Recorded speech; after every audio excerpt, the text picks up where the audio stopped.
ಹಳಿಯಾಳ ತಾಲೂಕಿನ ಹುಣಸವಾಡ ಗ್ರಾಮದಲ್ಲಿ ಅನಧಿಕೃತ ಸರಾಯಿ ಮಾರಾಟ ನಿಷೇಧ ಮಾಡುವಂತೆ ಆಗ್ರಹಿಸಿ ಹಳಿಯಾಳ ಪಟ್ಟಣದ ಪೊಲೀಸ್ ಠಾಣೆಗೆ ಹಾಗೂ ತಹಶೀಲ್ದಾರ್ ಕಾರ್ಯಾಲಯಕ್ಕೆ ಗ್ರಾಮಸ್ಥರಿಂದ ಮನವಿ ಸಲ್ಲಿಕೆ.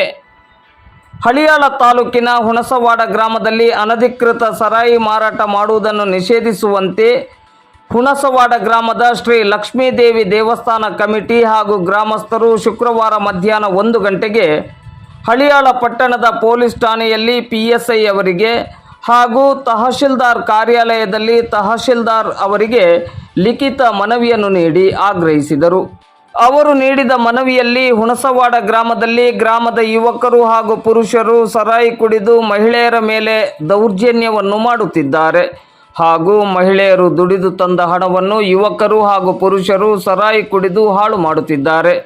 ಗ್ರಾಮದ ಮಹಿಳೆಯರಿಗೆ ಜೀವನವೇ ಇದೀಗ ಕಷ್ಟಕರವಾಗಿದೆ.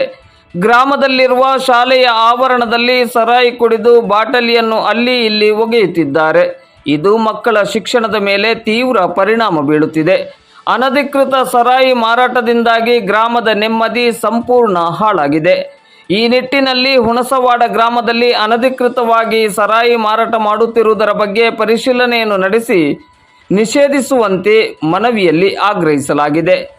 ಈ ಸಂದರ್ಭದಲ್ಲಿ ಪ್ರಮುಖರಾದ Lakshman Irappa Redekar, Eknath N Mirashi, Shankar R Redekar, Harishchandra Chibbalkar, Manjunath Kadam, Raju A Munavalli, Parashuram S ಘಾಟ್ಗೆ, ಮಾವಳು ಎಸ್ ರೇಡೇಕರ್, ಗ್ರಾಮ ಪಂಚಾಯತ್ ಸದಸ್ಯರಾದ ಪ್ರೀತಿ ಲಕ್ಷ್ಮಣ್ ರೇಡೇಕರ್, ಅಶ್ವಿನಿ ಮೇಘರಾಜ್ ಘಾಟ್ಗೆ ಹಾಗೂ ಕೃಷ್ಣ ಗೌಡ, ಮಹೇಶ್ ಚಿಬ್ಬಲ್ಕರ್ ಮೊದಲಾದವರು ಉಪಸ್ಥಿತರಿದ್ದರು.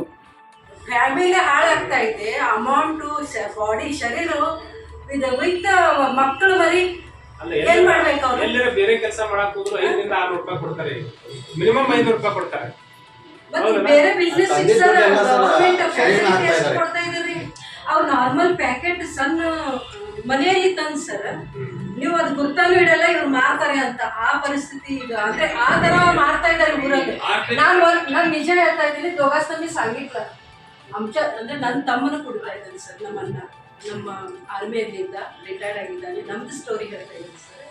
ಆ್ಯಕ್ಚುಲಿ ಏನಾಯ್ತು, ಅವನಿಗೆ ನಮ್ಗೆ ಹೆಂಗೆ ಸಂಭಾಳಿಸ್ಬೇಕಂತ ನಮ್ಗೆ ಗೊತ್ತಾಗ್ತಾ ಇಲ್ಲ. ಡಾಕ್ಟರ್ ಹುಬ್ಳಿಯಲ್ಲಿ ವಿನಾಯಕ್ ಕುಲಕರ್ಣಿ ಅವ್ರ ಹತ್ರ ಅಡ್ಮಿಟ್ ಮಾಡಿ ಟ್ರೀಟ್ಮೆಂಟ್ ಕೊಟ್ವಿ 2 ಸಲ, ಒಂದಿಲ್ಲ 2 ಸಲ.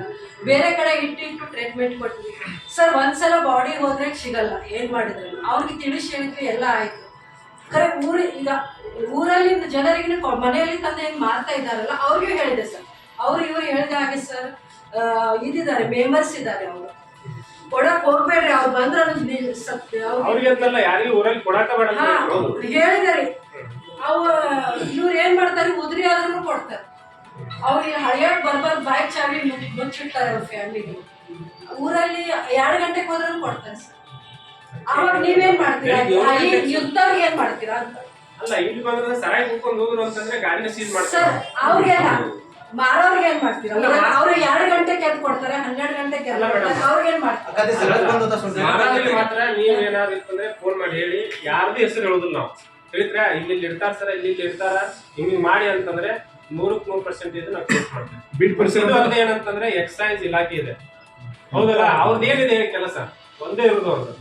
ಅವ್ರಿಗೂ ಕೂಡ ಮಾಹಿತಿ ಕೊಡಿ. ನಾವೇನಂತಂದ್ರೆ ದಿನದ 24 ನಾವು ಇವ್ರು ಇಲ್ಲೇ ಇರ್ತಾರ ಅಂತ ಹೇಳಕ್ ಆಗುದಿಲ್ಲ. ಈಗ ನಾನು ಇಲ್ಲೇ ಇರ್ತೇನೆ ಅಂತ ಹೇಳಕ್ ಆಗುದಿಲ್ಲ.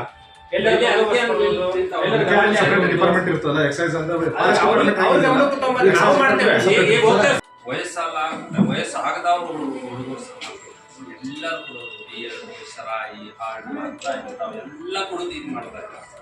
ಜೀವನ ಹಾಳಾಗ್ತಾ ಇದ್ದಾರೆ. ಆ ಮಕ್ಕಳಿಗೆ ಮದ್ವೆ ಮಾಡ್ಕೊಲಿಕ್ಕೆ ಏನಾರ ಹೆಣ್ಣು ಹುಡುಕ್ಲಿಕ್ಕೆ ಹೋದ್ರೂ ಸಿಗ್ತಾ ಇಲ್ಲ. ಅಂದ್ರೆ ಇವ್ರು 1 ಸಲ ಚಟಕ್ಕೆ ಅವರು ಹೀರಾಗಿಟ್ಟಿದ್ದಾರೆ. ಅವ್ರಿಗೆ ಹೊಟ್ಟೆ ಯಾರು ಹೆಣ್ಣು ತೋರಿಸ್ತಾ ಇಲ್ಲ, ಆ ತರ ಆಗ್ಬಿಟ್ಟಿದೆ. ಆಮೇಲೆ ಮನೆಯಲ್ಲಿ ಕಿರಿಕಿರಿ. 3-4 ಜನ ಸತ್ತು ಸರ್. ಈ ಮೊನ್ನೆ 4 ದಿವಸ ಸರ್. ಎಂತ ಎಷ್ಟು ಸಣ್ಣ ಮಕ್ಕಳು ಲಿವರ್ ಫೇಲ್ ಆಗಿ ಸರಾಯಿ ಕುಡಿದು ಮಂದೇ ಸತ್ತಾನ ಸರ್.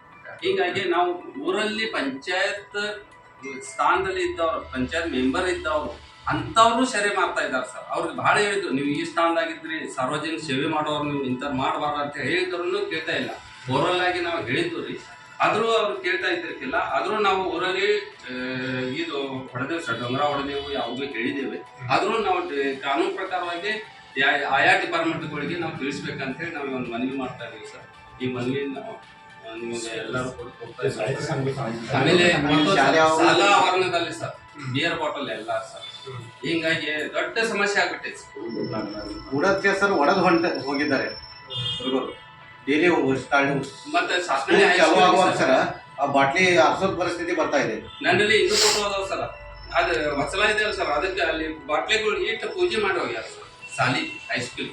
ಇಂಥದ್ದು ಇದು ಆಗ್ತಾ ಇದೆ ಸರ್, ಇಂಥದ್ದು ಇದು ನಮ್ಮೂರಲ್ಲಿ ಆಗ್ಬಾರ್ದು ಸರ್. ನಮ್ಮೂರಲ್ಲಿ ಟೋಟಲ್ಲಿ ಸರಾಯಿ ಬಂದ್ ಆಗ್ಬೇಕಂತ ಹೇಳಿ ಸರ್ ತಮ್ಮಲ್ಲಿ ನಾವು ಮನವಿ ಕೊಡ್ಲಿಕ್ಕೆ ಬಂದಿದ್ದೇವೆ ಸರ್. ಎಲ್ಲರಿಗೆ ನಮಸ್ಕಾರ. ಒಂದು ಒಳ್ಳೆ ನಿರ್ಧಾರ ಕೈಗೊಂಡಿದೆ. ಮೊದಲು ಏನಂತಂದ್ರೆ ಬೇರೆಯವರಿಗೆ ಏನು ಮೊದಲು ನಾವು ಏನಂತಂದ್ರೆ ಬಿಡ್ಬೇಕಂತೇಳಿ ನಮ್ಮ ಆತ್ಮಸ್ಥೈರ್ಯ ಮಾಡ್ಬೇಕು, ನಾವು ಧೈರ್ಯ ಮಾಡ್ಬೇಕು, ನಾವು ಅದನ್ನ ಡಿಸಿಷನ್ ತಗೊಂಡ್ವಿ ಅಂತಂದ್ರೆ ನಮ್ಮಲ್ಲಿ ಬರ್ಬೇಕಲ್ಲ. ನೀವೆಲ್ಲ ಊರು ಒಟ್ಟಾಗಿ ಮಾಡ್ತಾ ಇದ್ದೀರಿ ಅಂತಂದ್ರೆ ಒಳ್ಳೇದಿಲ್ಲ. ಇನ್ನೂ ಕೂಡ ಏನಂತಂದ್ರೆ ಹಂಗೆ ಏನಾದ್ರು ಇರ್ತಂದ್ರೆ ಗಂದು ಮುಚ್ಚಿ ಮಾರಾಟ ಮಾಡ್ತಿದ್ರೆ ನಮ್ಮ ಬೀಟ್ ಪೊಲೀಸ್ ಇದ್ದಾರೆ. ನೀವು ಮಾಹಿತಿ ಕೊಡ್ತೀರಿ ಅಂತ ಯಾರು ಮಾಹಿತಿ ಕೊಟ್ಟಿರ್ತೀರಿ ಅಂತ ಯಾರು ನಾವು ಡಿಸ್ಕ್ಲೋಸ್ ಮಾಡಲ್ಲ, ಆಯ್ತಾ?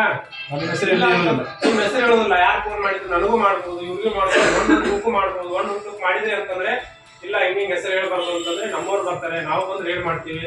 ಇಷ್ಟೆಲ್ಲ ಒಗ್ಗಟ್ಟಾಗಿ ಮಾಡ್ತಾ ಇರೋದು ಏನಂತಂದ್ರೆ ಒಂದು ಸ್ವಾಸ್ಥ್ಯ ಸಮಾಜ ನಿರ್ಮಾಣ ಮಾಡ್ಲಿಕ್ಕೆ. ನಮಗೂ ಕೂಡ ಕಳಕಳಿಯಲ್ಲಿ ಬಹಳ ಏನಂತಂದ್ರೆ ಸ್ವಲ್ಪ ಬೇಜಾರಾಗುತ್ತೆ.